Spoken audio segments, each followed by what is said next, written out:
Sejak musim MotoGP 2020, cedera pada pembalap utama Honda, Marc Marquez, membuat tim pabrikan asal Jepang itu mengalami tahun terburuk dalam sejarah. Untuk pertama kalinya sejak 1982, Honda tidak berhasil menang di kelas utama. Honda masih jadi penantang gelar untuk bagian awal musim, meskipun sangat tidak mungkin karena pembalap satelit, Taka Nakagami, dibiarkan mengibarkan bendera untuk Honda Racing Corporation. Pada tahun 2022, dengan restrukturisasi besar dalam operasi Honda, dan dengan juara dunia 8 kali Marc Marquez masih absen karena cedera, pertanyaan yang harus diajukan saat duo Alsi-R Honda besok adalah: pertanyaan sederhana, apakah mereka punya andil? Ditempatkannya Nakagami dan rekan setim baru Alex Marquez, akankah mereka bisa menyelamatkan Honda? Sekarang sudah pasti bahwa Marquez tidak akan melanjutkan musim, karena ia terus pulih dari operasi besar lalu. Setelah mengalami patah parah pada lengan kanan atas dalam kecelakaan pada putaran pembukaan musim lalu di Jerez 2021, usahanya yang naas untuk kembali beraksi hanya 5 hari kemudian memperburuk jeda dan membuatnya dalam kesulitan. Dengan upaya comeback yang mematahkan tulang humerus dan pelat titanium yang menahannya, cedera mengakhiri musimnya dan memulai perjalanan panjang menuju rehabilitasi fisik yang masih jauh dari selesai.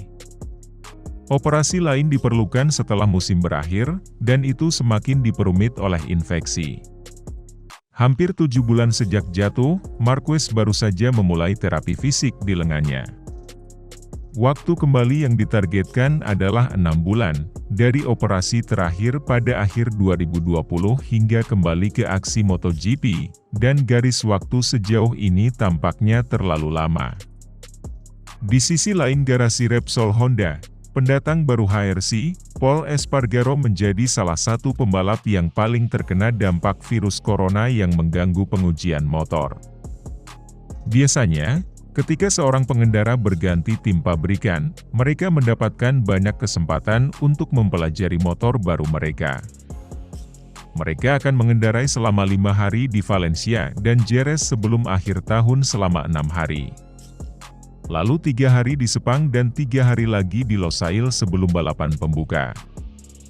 Sebagai gantinya akibat adanya pemotongan anggaran, dan juga Covid, serta kacaunya perjalanan internasional, Pol Espargaro hanya akan menjalani 6 hari pengujian sebelum balapan pertama.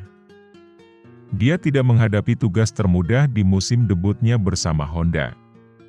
RC23 memiliki reputasi sebagai motor agresif yang membutuhkan pengendara untuk mendorong keras dan mengambil risiko untuk mendapatkan performa terbaik dari motor. Espargaro adalah pembalap yang sangat berbakat dan juara dunia Moto2. Tidak ada alasan mengapa dia tidak dapat menyesuaikan gayanya dengan motor Honda. Bahkan setelah 4 tahun menggunakan motor oranye lain di KTM. Tapi itu bukan proses yang mungkin terjadi dalam semalam. Dikombinasikan dengan kurangnya pengujian motor, itu mungkin berarti bahwa dia berada di perahu yang sama dengan rekan setim barunya dalam performa buruk di paruh pertama musim.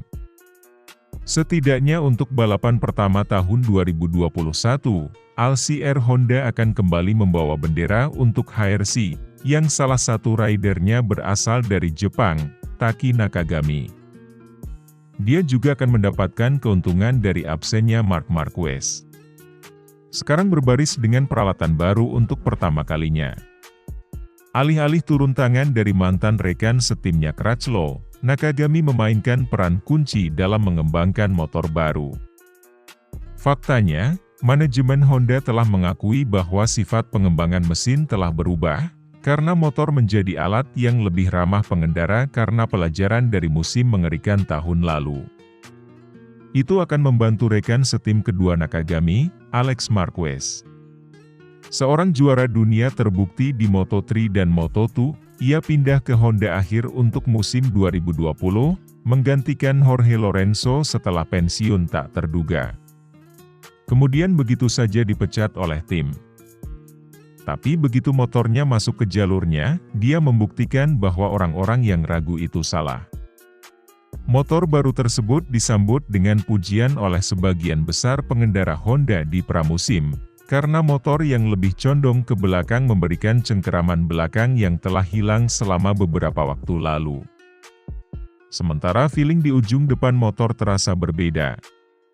Dengan ini, menjadi masalah utama dalam pemahaman Marquez tentang motor saat ini.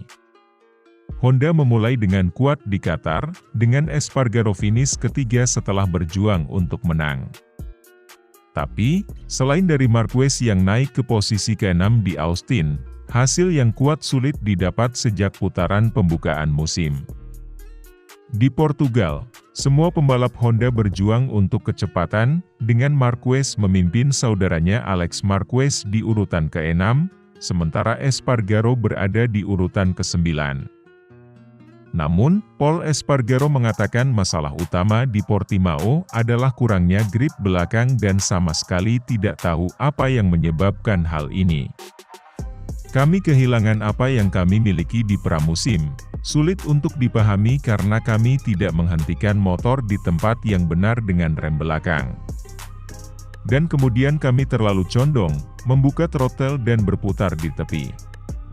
Tidak masuk akal juga bahwa kami memilih ban belakang keras dan pembalap lain di grid memilih medium. Kami memilih kompon yang lebih keras karena terasa lebih baik bagi kami pada akselerasi dan traksi. Tetapi kami melihat Mark menggunakan medium dan itu sama saja. Kompetitor kami memiliki keduanya, jadi mengapa kami harus memilih? Sulit untuk dipahami karena motor yang kami gunakan sekarang, bekerja dengan sempurna di Qatar atau di pramusim. Semua pembalap setuju, perasaan semua orang baik, terlepas dari beberapa masalah kecil di depan. Tapi tidak ada yang mengeluh tentang bagian belakang motor.